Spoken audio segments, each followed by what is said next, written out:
ഈശോമിശിഹായ്ക്കും സ്തുതിയായിരിക്കട്ടെ. ഡിവൈൻ ധ്യാന കേന്ദ്രത്തിൽ ഈ ആഴ്ച ധ്യാനം കൂടിക്കൊണ്ടിരിക്കുന്ന ആലിസേച്ചിയാണ് ഇപ്പോൾ നമ്മളോടൊപ്പം ഉള്ളത്. ആലിസേച്ചി കോട്ടയത്തു നിന്നാണ് വരുന്നത്. ആലിസേച്ചിയുടെ ജീവിതത്തിൽ ദൈവം പ്രവർത്തിച്ച വലിയൊരു അത്ഭുതത്തെക്കുറിച്ചാണ് ഇപ്പോൾ നമ്മളുമായി ഷെയർ ചെയ്യുന്നത്. എൻ്റെ പേര് ആലീസ്. ഞാൻ കോട്ടയത്തു നിന്നാണ് വരുന്നത്. എൻ്റെ ഇടവക ഉഴവൂർ സെൻറ്റ് സ്റ്റീഫൻസ് ചർച്ച് ആണ്. ഞാൻ ഒരു 4 വർഷമായി എൻ്റെ മുട്ടിൻ്റെ ഓപ്പറേഷൻ നടത്തിയിട്ട്. അപ്പം ഞാനത് കഴിഞ്ഞ് ഞാൻ മുട്ട് കുത്തിയിട്ടില്ല. ഇന്നലെ അവിടെ സാക്ഷ്യം അത് പറയാൻ വേണ്ടി വിളിച്ച് ഇപ്പം പറഞ്ഞു, നടക്കുമ്പം ശ്വാസം മുട്ടുള്ളവർ വരാൻ ഒക്കെ എഴുന്നേറ്റ് വരാൻ പറഞ്ഞു. അപ്പം ഞാൻ ആ കൂട്ടത്തിൽ അവിടെ പോയായിരുന്നു. അപ്പോൾ അത് കഴിഞ്ഞപ്പോൾ പിന്നെ അവിടെ മുട്ടിൻ്റെ കാര്യം പറഞ്ഞപ്പം ഞാൻ മുട്ടിൻ്റെ ഓപ്പറേഷൻ ചെയ്തിരിക്കുന്ന ആളാണ്. അപ്പം ഞാൻ അവിടെ പറഞ്ഞു കഴിഞ്ഞപ്പോൾ ഞാൻ അവിടെ വെച്ചൊന്ന് മുട്ട് കുത്തി നോക്കി. അപ്പം എന്നെക്കൊണ്ട് മുട്ട് കുത്താൻ സാധിച്ചായിരുന്നു. അതുകൊണ്ടാണ് ഞാൻ പിന്നെ അതേപ്പറ്റി അങ്ങനെ പറഞ്ഞത്. ഈ ഡിവൈൻ ധ്യാന കേന്ദ്രത്തിലേക്ക് ആദ്യമായിട്ടാണോ വരുന്നത്? അല്ല, ഞാനൊരു 1 മാസം മുമ്പ് ഒന്നുകൂടെ വന്നായിരുന്നു. അന്ന് എന്തായിരുന്നു? അന്നും ഞാനിങ്ങനെ ആദ്യമായിട്ട് വന്നാണോ? 1 മാസം മുമ്പാണ് വരുന്നത്? 1 മാസം മുമ്പാണ് വരുന്നത്. ഇതിനു മുമ്പ് മറ്റ് ധ്യാന കേന്ദ്രങ്ങളൊക്കെ ധ്യാനം കൂടിയിട്ടുണ്ടോ? എന്തെങ്കിലും അധികം കൂടിയിട്ടില്ല. 1 മാസം മുമ്പ് ധ്യാനം കൂടി, വീണ്ടും 1 മാസം കഴിഞ്ഞ് വീണ്ടും ഒരിക്കൽ കൂടി ധ്യാനം കൂടാൻ വരാനുള്ള കാരണം എൻ്റെ മോനും ഇവിടെയുണ്ട്. അപ്പോൾ അവന് വന്നിട്ടുണ്ട്. അതുകൊണ്ട് ഞാൻ അവൻ്റെ കൂട്ടത്തിൽ ഇങ്ങനെ പോകുന്നതാണ്. അപ്പോൾ ഈ 4 വർഷം മുമ്പാണ് ഈ മുട്ടിന് എന്തായിരുന്നു പറ്റിയത്?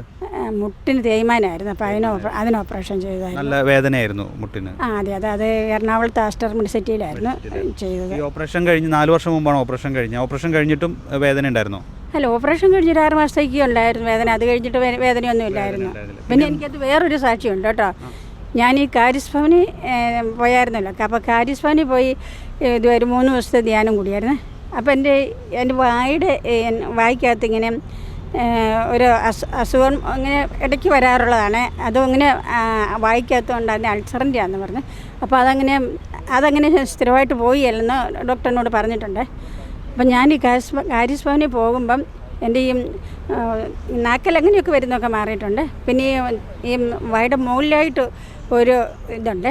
അത് എനിക്ക് എപ്പോഴും അവിടെ ഒരു ഇറിറ്റേഷൻ പോലെയാണ്. എപ്പോഴും ചെന്ന് നാക്കും കൊണ്ട് തൊടണേ.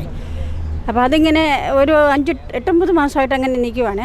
അപ്പം ഞാൻ ഈ ധ്യാനം കഴിഞ്ഞപ്പം അവിടെ ഒരു ആരാധനാ ചാപ്പലുണ്ട്. അപ്പം ഞാൻ ആ ആരാധനാ ചാപ്പലിൽ ഒരു ആഴ്ചയിൽ ഒരു ദിവസം എന്ന് പറഞ്ഞാൽ 2 പ്രാവശ്യം പോയി. അപ്പോൾ ആദ്യത്തെ പ്രാവശ്യം പോയിട്ട് വന്നു കഴിഞ്ഞപ്പം അന്നേരം എനിക്ക് തോന്നിയില്ല. കാരണം നമുക്കൊരു അസുഖം മാറിക്കഴിയുമ്പോൾ നമ്മൾ ഓർക്കുകയല്ലോ. അത് കഴിഞ്ഞപ്പം പിന്നീടാണ് ഞാൻ നോക്കിയത് എൻ്റെ ഈ വായിൽ അത് മാറിയല്ലോ എന്ന്. അപ്പം ഞാനത് അത് കുറേ പേരോട് എനിക്ക് സംഭവിച്ചത് ഞാൻ അതേപ്പറ്റി പറഞ്ഞിട്ടുമുണ്ട്. ഇപ്പോൾ അതിനുശേഷം ഇപ്പോൾ മുട്ട് മടക്കാൻ എന്താണ് 4 വർഷമായിട്ട് മുട്ട് മടക്കിയിട്ടില്ലെന്നോ? അല്ല, മുട്ടിന് ഓപ്പറേഷൻ ചെയ്താൽ പേടിയായിരുന്നു. അത് കാരണം ഞാൻ മുട്ട് മടക്കാറില്ല. എന്തെങ്കിലും ഒരു ബുദ്ധിമുട്ട് വരും അങ്ങനെ പേടിച്ചിട്ടാണ് മടക്കാറ്? പേടിച്ചിട്ടാണ് മടക്കാത്തത്. അങ്ങനെയാണ് കഴിയുന്ന ആരാധനയുടെയാണ് മുട്ട് മടക്കുന്നത് അല്ലേ? ഞാനെന്തായാലും അവിടെ സ്റ്റേജിലേക്ക് വിളിച്ചപ്പം അവിടെ മുട്ടിൻ്റെ കാര്യം പറഞ്ഞപ്പം ഞാൻ വെറുതെ ഒന്ന് മുട്ടുകുത്തി എന്ന് പറഞ്ഞാൽ ഏക്കണമെങ്കിൽ ശലം പാടുണ്ടായിരുന്നു കേട്ടോ. അടുത്ത് നിന്നവർ എന്നെ ഏൽപ്പിക്കുക. 4 വർഷം മുട്ട് മടക്കാൻ സാധിക്കാതെ ഇരുന്നിട്ട് ഇന്നലെ അല്ലേ അതിന് മുട്ട് മടക്കാനുള്ള ഒരു അനുഗ്രഹം കിട്ടി. അതെ. ഇപ്പോഴും വേദനയൊന്നും അങ്ങനെയൊന്നുമില്ല? അല്ല, വേദനയൊന്നുമില്ല എനിക്ക്. ഞാൻ മുട്ട് മടക്കുന്നില്ലെന്നുള്ളതേ ഉള്ളൂ. അല്ലാതെ വേറെ പ്രശ്നമൊന്നും ഇല്ലായിരുന്നു. ദൈവത്തിൻ്റെ അനുഗ്രഹം. ദൈവത്തിന് ഒത്തിരി നന്ദി. തീർച്ചയായിട്ടും ദൈവം 4 വർഷമായിട്ട് മുട്ട് മടക്കിയിരുന്നില്ല. അപ്പോൾ ഇന്നലെ ഇവിടെ ആരാധന സമയത്ത് പങ്കുവെച്ചപ്പോൾ അവിടെ ബ്രദർ വിളിച്ചു പറഞ്ഞപ്പോഴാണ് മുട്ട് മടക്കാൻ സാധിക്കാത്തവർക്ക് മുട്ട് മടക്കാമെന്ന് പറഞ്ഞപ്പോൾ ചേച്ചി അവിടെ മുട്ട് മടക്കുകയായിരുന്നു. ആ സമയത്ത് അവിടെ മുട്ട് മടക്കാൻ സാധിക്കും. 4 വർഷത്തിന് ശേഷം അങ്ങനെ ഇന്നലെ മുട്ട് മടക്കി. ആ ഒരു അനുഭവ സാക്ഷ്യമാണ് ഇപ്പോൾ നമ്മളുമായി പങ്കുവെച്ചത്.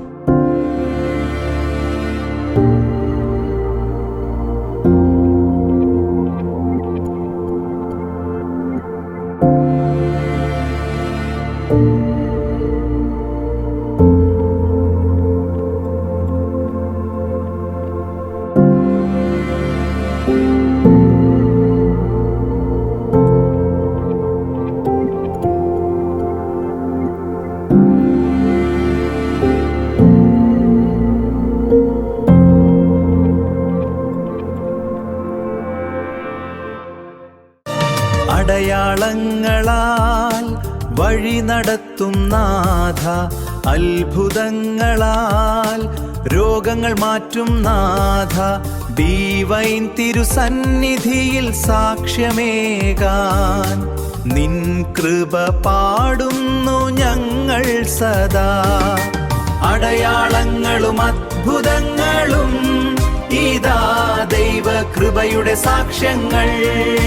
അടയാളങ്ങളും അത്ഭുതങ്ങളും ഇതാ ദൈവകൃപയുടെ സാക്ഷ്യങ്ങൾ.